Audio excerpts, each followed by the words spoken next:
ಏಕಲವ್ಯ ಕೇವಲ ಗುರುವಿನ ಮೂರ್ತಿಯನ್ನು ಇಟ್ಕೊಂಡು ಯಾರ ಸಹಾಯವನ್ನು ಕೂಡ ಪಡೆಯದೆ ಅರ್ಜುನ ಕೂಡ ಅಲ್ಲಿಯವರೆಗೂ ಸಾಧಿಸದೇ ಇದ್ದಂತಹ ಶಬ್ದವೇದಿ ವಿದ್ಯೆಯನ್ನು ಕಲಿತಾನೆ. ಅಕಸ್ಮಾತ್ ಅವನಿಗೇನಾದರೂ ಒಳ್ಳೆಯ ಗುರುಗಳ ಮಾರ್ಗದರ್ಶನ ಸಿಕ್ಕಿದ್ರೆ ಇಡೀ ಪ್ರಪಂಚದಲ್ಲಿ ಅವನನ್ನು ಮೀರಿಸುವ ಬಿಲ್ಗಾರ ಇನ್ಯಾರೂ ಇರೋದಕ್ಕೆ ಸಾಧ್ಯ ಇರಲಿಲ್ಲ. ತಮ್ಮ ಜೀವಮಾನದಲ್ಲಿ ಅವನ ಮುಖವನ್ನು ಕೂಡ ನೋಡದೆ ಇದ್ದಂತಹ ಗುರು ದ್ರೋಣರು ಅವನಿಂದ ಗುರುದಕ್ಷಿಣೆ ಪಡೆಯುವಷ್ಟು ಹೀನ ಮಟ್ಟಕ್ಕೆ ಯಾಕೆ ಇಳಿದ್ರು? ಆತ ಬೇಡ್ರವನು ಅಂತಾನ, ಅಥವಾ ತನ್ನ ಪ್ರಿಯ ಶಿಷ್ಯ ಅರ್ಜುನ ಮಾತ್ರ ಆ ಬಿಲ್ವಿದ್ಯೆಯನ್ನು ಕಲಿಬೇಕು ಅನ್ನೋ ಸ್ವಾರ್ಥನ? ಬೇರೆ ಯಾರಾದರೂ ಆ ವಿದ್ಯೆಯನ್ನು ಕಲಿತಿದ್ರೆ ಪ್ರಪಂಚ ಮುಳುಗೋಗ್ತಿತ್ತ? ಗುರು ದ್ರೋಣರ ಮನಸ್ಸಲ್ಲಿ ಅದೇನೇ ಇದ್ರೂ ಅವರು ಕೇಳಿದ ತಕ್ಷಣ ಅರೆ ಕ್ಷಣ ಕೂಡ ಯೋಚನೆ ಮಾಡದೆ ತನ್ನ ಹೆಬ್ಬೆರಳನ್ನು ಕತ್ತರಿಸಿ ಅವರ ಕಾಲು ಕೆಳಗೆ ಇಟ್ಟು ಬಿಡ್ತಾನಲ್ಲ, ಅಂತಹ ನಿಜವಾದ ಗುರುಭಕ್ತಿಗೆ ದ್ರೋಣರು ಅರ್ಹರಾಗಿದ್ರ? ಅಥವಾ ಕುರುಕುಲದ ಅನ್ನದ ಋಣ ದ್ರೋಣರನ್ನ ಕಟ್ಟಿ ಹಾಕಿತ್ತ? ಶ್ರೇಷ್ಠ ಬಿಲ್ವಿದ್ಯಾಗಾರನಿಗೆ ಮುಖ್ಯವಾಗಿ ಬೇಕಾಗಿದ್ದಿದ್ದು ಹೆಬ್ಬೆರಳು. ಅಂತಹ ಹೆಬ್ಬೆರಳನ್ನು ತಮ್ಮ ಗುರುಗಳು ಗುರುದಕ್ಷಿಣೆಯಾಗಿ ಕೇಳ್ತಾ ಇದ್ದಾರೆ ಅಂದರೆ ಕೌರವರಾಗಲಿ ಪಾಂಡವರಾಗಲಿ ಗುರುಗಳಿಗೆ ಎದುರು ತಿರುಗಿ ನಿಂತಿದ್ರ? ಅಥವಾ ತಾನು ಕೂಡ ಒಬ್ಬ ಶ್ರೇಷ್ಠ ಬಿಲ್ವಿದ್ಯಾಗಾರನಾಗಬೇಕು ಅಂತ ಕನಸು ಕಾಣ್ತಾ ಇದ್ದ ಅರ್ಜುನ ಅವತ್ತು ಪ್ರತಿಭಟಿಸಿ ಗುರುಗಳನ್ನು ಪ್ರಶ್ನಿಸಿದ್ನ? ನಮ್ಮ ಸಮಾಜದಲ್ಲಿ ಈ ಜಾತಿ ಭೇದ ಅವಾಗಿಂದಾನೇ ಇತ್ತ? ಇದೆಲ್ಲದಕ್ಕೂ ಈ ಜಾತಿ ಭೇದನೇ ಕಾರಣವಾಗಿತ್ತ? ಇದೆಲ್ಲ ತಿಳ್ಕೋಬೇಕು ಅಂದರೆ ಅವಾಗಿನ ಸಮಯದ ಬಗ್ಗೆ ಪೂರ್ತಿ ಘಟನೆಗಳ ಬಗ್ಗೆ ನಾವು ತಿಳ್ಕೋಬೇಕು. ಆ ವಿಷಯಕ್ಕೆ ಸಂಬಂಧಪಟ್ಟ ಹಾಗೆ ನಾನು ತುಂಬ ವಿಡಿಯೋಗಳನ್ನು ಮಾಡಿದ್ದೀನಿ, ನೀವು ನಮ್ಮ ಚಾನಲನ್ನು ಕೂಡ ಚೆಕ್ ಮಾಡಬಹುದು. ಕೇವಲ ಇದೊಂದು ಘಟನೆಯನ್ನು ಇದೊಂದು ದೃಷ್ಟಿಕೋನದಿಂದ ನೋಡಿದ್ರೆ ನಮಗಿದನ್ನು ಅರ್ಥ ಮಾಡ್ಕೊಳ್ಳೋದಕ್ಕೆ ಸಾಧ್ಯ ಇಲ್ಲ. ಈ ಘಟನೆ ಕೇವಲ ಏಕಲವ್ಯನಿಗೆ ಮಾತ್ರ ನಡೆದಿರಲಿಲ್ಲ. ಮಹಾಭಾರತದಲ್ಲಿ ಇದೇ ರೀತಿಯಂತಹ ಘಟನೆಗಳು ಕೃಷ್ಣನನ್ನ ಕರ್ಣನನ್ನ ಕೂಡ ಕಾಡಿತ್ತು. ಏಕಲವ್ಯನ ಮನಸ್ಥಿತಿಯನ್ನು ನಾವು ಅರ್ಥ ಮಾಡಿಕೊಳ್ಳದೆ ಅವನ ಕಥೆಯನ್ನು ಅರ್ಥ ಮಾಡಿಕೊಳ್ಳೋದಕ್ಕೆ ಸಾಧ್ಯ ಇಲ್ಲ. ಏಕಲವ್ಯ ನಿಷಧ ರಾಜ್ಯದ ಬೇಡರ ಅಥವಾ ವಾಲ್ಮೀಕಿ ಕುಲಕ್ಕೆ ಸೇರಿದಂಥ ವ್ಯಕ್ತಿ. ಅವನ ತಂದೆ ಹಿರಣ್ಯದನು ಜರಾಸಂಧನ ಸಾಮಂತ ರಾಜನಾಗಿದ್ದ. ಇವರದ್ದು ಕಾಡಿನಲ್ಲಿ ವಾಸ ಮಾಡುವಂಥ ಜನಾಂಗ. ಹೀಗಾಗಿ ಕಾಡಿನಲ್ಲಿ ಸಿಗ್ತಾ ಇದ್ದಂತಹ ಗೆಡ್ಡೆ ಗೆಣಸು ಜೊತೆಗೆ ಬೇಟೆಯಾಡುವಂಥ ಆ ಪ್ರಾಣಿಗಳ ಮಾಂಸವನ್ನು ಸೇವಿಸ್ತಾ ಇರುವಂಥ ವ್ಯಕ್ತಿಗಳಾಗಿದ್ದರು. ಕ್ರೂರ ಪ್ರಾಣಿಗಳಿಂದ ರಕ್ಷಿಸಿಕೊಳ್ಳೋದಕ್ಕೆ ಅಥವಾ ಬೇರೆ ಪಂಗಡಗಳಿಂದ ತಮ್ಮ ಮೇಲಾಗ್ತಾ ಇದ್ದಂತಹ ಅತಿಕ್ರಮಣವನ್ನು ತಮ್ಮನ್ನು ತಾವು ರಕ್ಷಣೆ ಮಾಡಿಕೊಳ್ಳೋದಕ್ಕೆ, ಹಾಗೆ ಜರಾಸಂಧನಿಗೆ ಸಾಮಂತರಾಜರಾಗಿರೋದ್ರಿಂದ ಆತನ ಯುದ್ಧದಲ್ಲಿ ಕೂಡ ಪಾಲ್ಗೊಳ್ಳೋದಕ್ಕೆ ಈ ಬಿಲ್ವಿದ್ಯೆಯನ್ನು ಕಲಿಯುವಂಥ ಅವಶ್ಯಕತೆ ಇತ್ತು. ಈ ಕಾರಣದಿಂದ ಏಕಲವ್ಯ ಬಿಲ್ವಿದ್ಯೆಯನ್ನು ಕಲಿಬೇಕು ಅಂತ ತೀರ್ಮಾನ ಮಾಡ್ತಾನೆ. ಅವನಿಗೆ ತಾನು ಶ್ರೇಷ್ಠ ಬಿಲ್ವಿದ್ಯಾಗಾರನಾಗಬೇಕು ಅನ್ನುವಂಥ ಆಸೆ ಇತ್ತು. ಹೀಗಾಗಿ ಯಾರ್ಯಾರಿಂದಾನೋ ಕಲಿಯೋ ಆಸೆ ಇರಲಿಲ್ಲ, ಶ್ರೇಷ್ಠವಾಗಿರೋ ಗುರುಗಳಿಂದಾನೇ ಕಲಿಬೇಕು ಅನ್ನೋ ಆಸೆಯನ್ನು ಹೊಂದಿದ್ದ. ಹೀಗಾಗಿ ಅವನ ಕಿವಿಗೆ ಬಿದ್ದಿದ್ದು ಈ ಗುರು ದ್ರೋಣರ ಹೆಸರು. ಅವರ ಶ್ರೇಷ್ಠತೆ, ಅವರ ಪರಾಕ್ರಮ, ಅವರು ಸಾಕ್ಷಾತ್ ಪರಶುರಾಮರಿಂದ ವಿದ್ಯೆಯನ್ನು ಕಲಿತಿದ್ರು ಅನ್ನುವಂಥ ವಿಷಯ ಅವನ ಕಿವಿಗೆ ಬೀಳುತ್ತೆ. ಹೀಗೆ ಕಿವಿಗೆ ಬಿದ್ದಿದ್ದೇ ತಡ ಅವನು ದ್ರೋಣರನ್ನ ಭೇಟಿಯಾಗೋದಕ್ಕೆ ಹೋಗ್ತಾನೆ. ಆ ಸಮಯದಲ್ಲಿ ದ್ರೋಣರು ಕುರುಕುಲದ ರಾಜಕುಮಾರರಿಗೆ ಅಂದರೆ ಪಾಂಡವರಿಗೆ ಹಾಗೂ ಕೌರವರಿಗೆ ವಿದ್ಯೆಯನ್ನು ಕಲಿಸ್ತಾ ಇರ್ತಾರೆ. ಹೀಗೆ ರಾಜಕುಮಾರರಿಗೆ ವಿದ್ಯೆಯನ್ನು ಕಲಿಸ್ತಾ ಇದ್ದಂತಹ ರಾಜಗುರುಗಳು ಒಬ್ಬ ಸಾಮಾನ್ಯ ವ್ಯಕ್ತಿಯನ್ನು ಭೇಟಿಯಾಗೋದಕ್ಕೆ ಸಾಧ್ಯ ಇರಲಿಲ್ಲ. ಹೀಗಾಗಿ ಗುರು ದ್ರೋಣರನ್ನ ಭೇಟಿಯಾಗಬೇಕು ಅಂತ ಹೋದ ಏಕಲವ್ಯನಿಗೆ ನಿರಾಸೆ ಎದುರಾಗುತ್ತೆ. ಅವನು ದೂರದಿಂದ ಗುರು ದ್ರೋಣರನ್ನ ನೋಡೋದಕ್ಕಷ್ಟೇ ಸಾಧ್ಯ ಆಗುತ್ತೆ. ಅವರನ್ನು ಭೇಟಿ ಮಾಡೋದಕ್ಕಾಗಲಿ ಅಥವಾ ಅವರನ್ನು ಮಾತಾಡಿಸೋದಕ್ಕಾಗಲಿ ಅವನಿಗೆ ಸಾಧ್ಯ ಆಗಿರಲಿಲ್ಲ. ಆದರೆ ಇದರಿಂದ ಅವನು ಎದೆಗುಂದೋದಿಲ್ಲ, ತನ್ನ ನಿರ್ಧಾರವನ್ನು ಕೂಡ ಕೈ ಬಿಡೋದಿಲ್ಲ. ತಾನು ಶ್ರೇಷ್ಠ ಬಿಲ್ವಿದ್ಯಾಗಾರನಾಗಬೇಕು ಅನ್ನೋ ಹಂಬಲ ಅವನಲ್ಲಿ ಪ್ರತಿ ಕ್ಷಣ ಹೆಚ್ಚಾಗ್ತಾನೇ ಇತ್ತು. ಹೀಗಾಗಿ ಅವನು ಗುರು ದ್ರೋಣರನ್ನ ನೋಡಿದ ಕ್ಷಣವೇ ಇವರೇ ನನ್ನ ಗುರುಗಳು ಅಂತ ಮನಸ್ಸಲ್ಲಿ ನಿರ್ಧಾರ ಮಾಡಿಕೊಂಡು ಕಾಡಿಗೆ ವಾಪಸ್ ಆಗ್ತಾನೆ. ಕಾಡಿಗೆ ಬಂದವನೇ ಮಣ್ಣಿನಿಂದ ಗುರು ದ್ರೋಣರ ಪ್ರತಿಮೆಯನ್ನು ನಿರ್ಮಾಣ ಮಾಡಿ ಆ ಮೂರ್ತಿಯ ಎದುರುಗಡೆ ತನ್ನ ವಿದ್ಯಾಭ್ಯಾಸವನ್ನು ಪ್ರಾರಂಭ ಮಾಡ್ತಾನೆ. ಹೀಗೆ ಹಲವಾರು ವರ್ಷಗಳು ಕಳೆಯುತ್ತೆ. ಈತ ದ್ರೋಣರಿಗೆ ಅರ್ಜುನನ ಮೇಲೆ ಅಪಾರವಾದಂತಹ ಪ್ರೀತಿ ಇರುತ್ತೆ. ಅವನನ್ನು ಶ್ರೇಷ್ಠ ಬಿಲ್ವಿದ್ಯಾಗಾರನನ್ನಾಗಿ ಮಾಡಬೇಕು ಅನ್ನೋ ಹಂಬಲ ಅವರನ್ನು ಪ್ರತಿ ಕ್ಷಣ ಕಾಡ್ತಾ ಇರುತ್ತೆ. ಹೀಗಾಗಿ ಅವರು ಅರ್ಜುನನ ಬಳಿ ಜಾಸ್ತಿ ಸಮಯವನ್ನು ಕಳೀತಾ ಇದ್ರು. ಅರ್ಜುನ ಕೂಡ ವಿದ್ಯೆ ಕಲಿಯೋದ್ರಲ್ಲೇನೂ ಕಮ್ಮಿ ಇರಲಿಲ್ಲ. ಗುರುಗಳು ಒಂದು ಸಾರಿ ಕಲಿಸಿದ್ರೆ ಸಾಕು, ಅದನ್ನು ಶ್ರದ್ಧೆಯಿಂದ ಕೇಳಿ ಚಾಚೂ ತಪ್ಪದೆ ಪಾಲಿಸ್ತಾ ಇದ್ದ, ಅದನ್ನು ಮೈಗೂಡಿಸ್ಕೊಳ್ತಾ ಇದ್ದ. ಇದರಿಂದ ದ್ರೋಣರಿಗೆ ಅತ್ಯಂತ ಆನಂದವಾಗ್ತಾ ಇತ್ತು. ಅರ್ಜುನನನ್ನು ಎಲ್ಲರೆದುರು ಹೊಗಳ್ತಾ ಇದ್ರು. ಹೀಗೆ ಅವನನ್ನು ದ್ರೋಣರು ಪ್ರತಿ ಸಾರಿ ಎಲ್ಲರೆದುರು ಹೊಗಳುವಾಗ ಕೌರವರು ಅಸಹನೆಯಿಂದ ಕುದೀತಾ ಇದ್ರು. ದುರ್ಯೋಧನನಂತೂ ಪಾಂಡವರ ಮೇಲೆ ಅಪಾರವಾದ ದ್ವೇಷವನ್ನು ಬೆಳೆಸ್ಕೊಂಡಿದ್ದ. ಈ ವಿಷಯದ ಬಗ್ಗೆ ಮಾತಾಡ್ತಾ ಹೋದರೆ ಇದೇ ಬೇರೆ ವಿಷಯಕ್ಕೆ ಹೋಗುತ್ತೆ. ಈಗ ಏಕಲವ್ಯನ ವಿಷಯಕ್ಕೆ ಬರೋಣ. ಹೀಗೆ ದ್ರೋಣರು ಪಾಂಡವರು ಮತ್ತು ಕೌರವರು ಅಂದರೆ ತಮ್ಮೆಲ್ಲ ಶಿಷ್ಯರನ್ನು ಕರೆದುಕೊಂಡು ತಾವು ಕಲಿಸಿದ ವಿದ್ಯೆಯ ಪರೀಕ್ಷೆ ಮಾಡೋದಕ್ಕೋಸ್ಕರ ಕಾಡಿಗೆ ಬರ್ತಾರೆ. ಹೀಗೆ ಕಾಡಿಗೆ ಬರುವಾಗ ಒಂದು ನಾಯಿಯನ್ನು ಕೂಡ ಕರ್ಕೊಂಡು ಬಂದಿರ್ತಾರೆ. ಆ ನಾಯಿ ಜೋರಾಗಿ ಬೊಗಳುತ್ತಾ ಅವರಿಗಿಂತ ಮುಂದೆ ಓಡ್ತಾ ಇರುತ್ತೆ. ಹೀಗೆ ಜೋರಾಗಿ ಅವರಿಗಿಂತ ಮುಂದೆ ಓಡ್ತಾ ಇದ್ದಂಥ ನಾಯಿ ಒಂದೇ ಸಲ ತಿರುಗಿ ವಾಪಸ್ ಅವರಿದ್ದ ಕಡೆಗೆ ಓಡಿ ಬರುತ್ತೆ. ಅದೇನು ಅಂತ ಸರಿಯಾಗಿ ನೋಡಿದ ದ್ರೋಣರಿಗೆ ಆಶ್ಚರ್ಯ ಕಾದಿತ್ತು.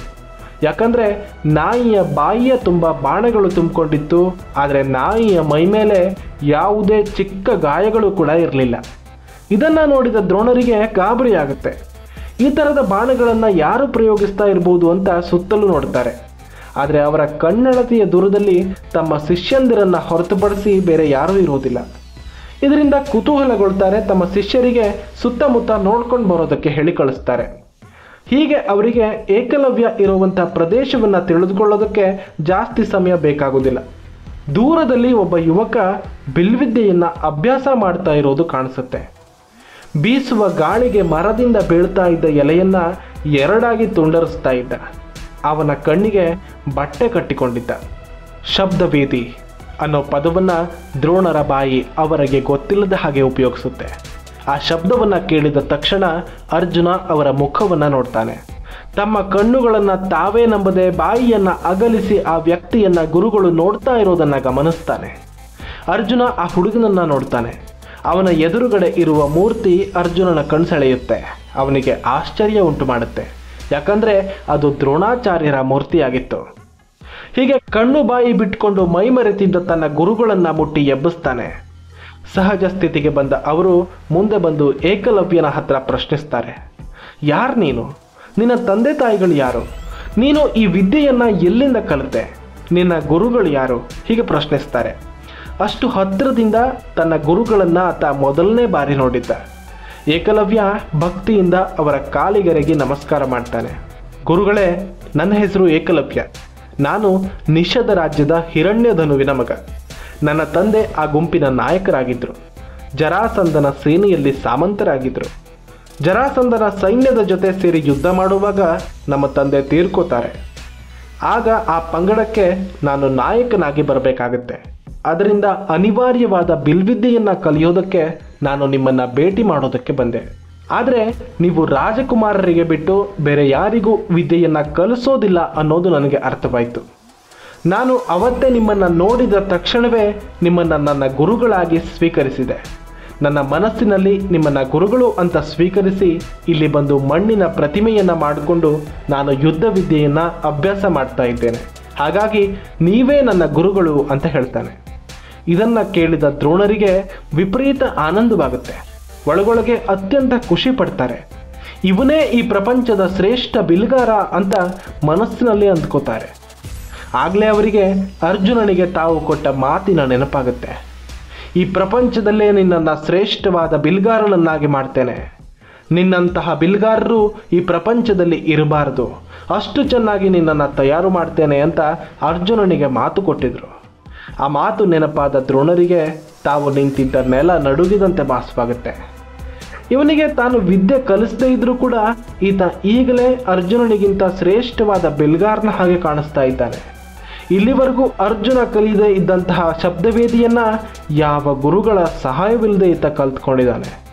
ಒಂದು ವೇಳೆ ಅರ್ಜುನ ಏನಾದರೂ ತನಗೆ ಈ ವಿದ್ಯೆಯನ್ನು ಕಲಿಸಿ ಏನು ಉಪಯೋಗ ಅಂತ ಪ್ರಶ್ನೆ ಕೇಳಿದ್ರೆ ನಾನೇನು ಅಂತ ಉತ್ತರ ಕೊಡೋದು? ದ್ರೋಣರು ಗೊಂದಲಕ್ಕೊಳಗಾಗ್ತಾರೆ. ಆಗಲೇ ಅವರ ತಲೆಯಲ್ಲಿ ಒಂದು ಕ್ರೂರವಾದ ಆಲೋಚನೆ ಮಿಂಚಿ ಮರೆಯಾಗುತ್ತೆ.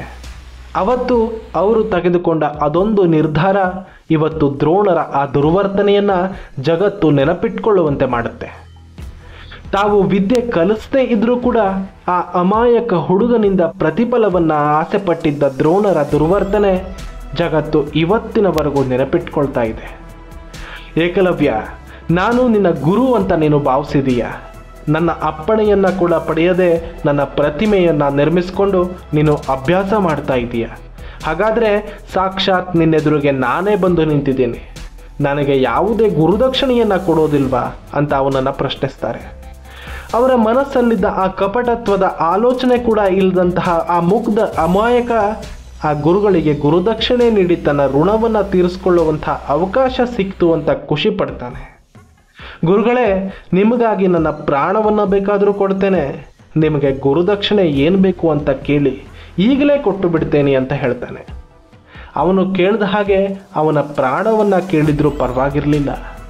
ಆದರೆ ಒಬ್ಬ ಬಿಲ್ಗಾರನಿಗೆ ಪ್ರಮುಖವಾಗಿ ಬೇಕಾಗಿದ್ದ ಅವನ ಹೆಬ್ಬೆರಳನ್ನು ಕೇಳುವ ದುರ್ವರ್ತನೆಯನ್ನು ಅವತ್ತು ದ್ರೋಣರು ಕೈಗೊಳ್ಳಬಾರದಿತ್ತು. ಅವನ ಹತ್ರ ಅವನ ಹೆಬ್ಬೆರಳನ್ನೇ ಕೇಳ್ತಾರೆ. ಆದರೆ ಗುರುಗಳ ಬಾಯಿಂದ ಆ ಮಾತು ಬಂದ ತಕ್ಷಣ ಒಂದು ಅರೆ ಕ್ಷಣ ಕೂಡ ಯೋಚನೆ ಮಾಡದೆ ಇರುವ ಆತ ತನ್ನ ಸೊಂಟದ ಕತ್ತಿಯನ್ನು ತೆಗೆದು ತನ್ನ ಕೈ ಬೆರಳನ್ನು ಕತ್ತರಿಸಿ ಗುರುಗಳ ಪಾದದ ಬಳಿ ಇಟ್ಟು ಬಿಡ್ತಾನೆ. ಅವನ ವಿಧೇಯತೆಯನ್ನು, ಅವನ ಗುರುಭಕ್ತಿಯನ್ನು ನೋಡಿದ ದ್ರೋಣರಿಗೆ ತಾವು ಮಾಡಿದ ತಪ್ಪಿನ ಅರಿವಾಗುತ್ತೆ. ಆದರೆ ಪ್ರಯೋಜನ ಏನು? ಹಾರುವ ಹಕ್ಕಿಯ ರೆಕ್ಕೆಯನ್ನು ಕತ್ತರಿಸಿದ ಮೇಲೆ ಪಶ್ಚಾತ್ತಾಪ ಪಟ್ಟು ಪ್ರಯೋಜನ ಇದೆಯಾ? ಆದರೆ ಏಕಲವ್ಯ ಅಷ್ಟಕ್ಕೆ ಸೋಲೊಪ್ಪಿಕೊಳ್ಳುವಂಥವನಾಗಿರಲಿಲ್ಲ. ಅವನು ಮುಂದೆ ತನ್ನ ಉಳಿದ 4 ಬೆರಳಿಂದಾನೇ ತನ್ನ ಬಿಲ್ವಿದ್ಯೆಯನ್ನು ಮುಂದುವರಿಸ್ತಾನೆ. ಅವನ ಅಸಾಮಾನ್ಯವಾದ ಆ ಮನೋಬಲ, ಅವನ ಗುರುಭಕ್ತಿ, ಅವನ ಮುಗ್ಧತೆ, ಅಮಾಯಕತೆಯೇ ಇವತ್ತು ನಾವು ಏಕಲವ್ಯನನ್ನು ನೆನಪಿಸಿಕೊಳ್ಳೋದಕ್ಕೆ ನಮಗೆಲ್ಲ ಸಾಧ್ಯವಾಗುವಂತೆ ಮಾಡಿರೋದು. ಹೀಗೆ ಬಿಲ್ವಿದ್ಯೆಯನ್ನು ಕಲಿತ ಆತ ತನ್ನ ತಂದೆಯ ಹಾದಿಯಲ್ಲೇ ಸಾಕ್ತಾನೆ. ಜರಾಸಂಧನ ಸೈನ್ಯದ ಜೊತೆ ಸೇರಿ ಶ್ರೀಕೃಷ್ಣನ ಯಾದವ ಸೈನ್ಯದ ಮೇಲೆ 18 ಬಾರಿ ದಂಡೆತ್ತಿ ಬರ್ತಾನೆ. ಹೀಗೆ ಕೊನೆಯ ಬಾರಿ ಅಂದರೆ 18ನೆಯ ಸಲ ಏಕಲವ್ಯ ಶ್ರೀಕೃಷ್ಣನ ಸೈನ್ಯದ ವಿರುದ್ಧ ಯುದ್ಧ ಮಾಡ್ತಾ ಇರುವಾಗ ಶ್ರೀಕೃಷ್ಣ ಆತನನ್ನು ಗಮನಿಸ್ತಾನೆ. ಈತನಿಂದ ತನ್ನ ಸೈನ್ಯ ನಾಶವಾಗ್ತಾ ಇದೆ ಅಂತ ಅರ್ಥ ಮಾಡಿಕೊಂಡು ಆತನೆದುರು ಶ್ರೀಕೃಷ್ಣ ಯುದ್ಧಕ್ಕೆ ನಿಲ್ತಾನೆ. ಹೀಗಾಗಿ ಈ ಏಕಲವ್ಯ ಆ ಯುದ್ಧದಲ್ಲಿ ವೀರಗತಿಯನ್ನು ಪಡಿತಾನೆ. ಏಕಲವ್ಯ ಖಂಡಿತ ಅಮಾಯಕ, ಆತ ಮುಗ್ಧ. ಜರಾಸಂಧನ ಸೈನ್ಯದ ಜೊತೆ ಸೇರಿ ಶ್ರೀಕೃಷ್ಣನ ಸೈನ್ಯದ ಮೇಲೆ ಯುದ್ಧ ಮಾಡದೇ ಇದ್ದಿದ್ರೆ ಆತ ಸಾಯ್ತಾ ಇರಲಿಲ್ಲ. ಆದರೆ ಮಹಾಗುರುಗಳು ಅಂತ ಕರೆಯೋ ಈ ದ್ರೋಣಾಚಾರ್ಯರ ಅನ್ಯಾಯವನ್ನು ಮಾತ್ರ ಈ ಜಗತ್ತು ಯಾವತ್ತಿಗೂ ನೆನಪಿಟ್ಕೊಳ್ಳುತ್ತೆ. ಜೈ ಶ್ರೀಕೃಷ್ಣ. ಹರ ಹರ ಮಹಾದೇವ್.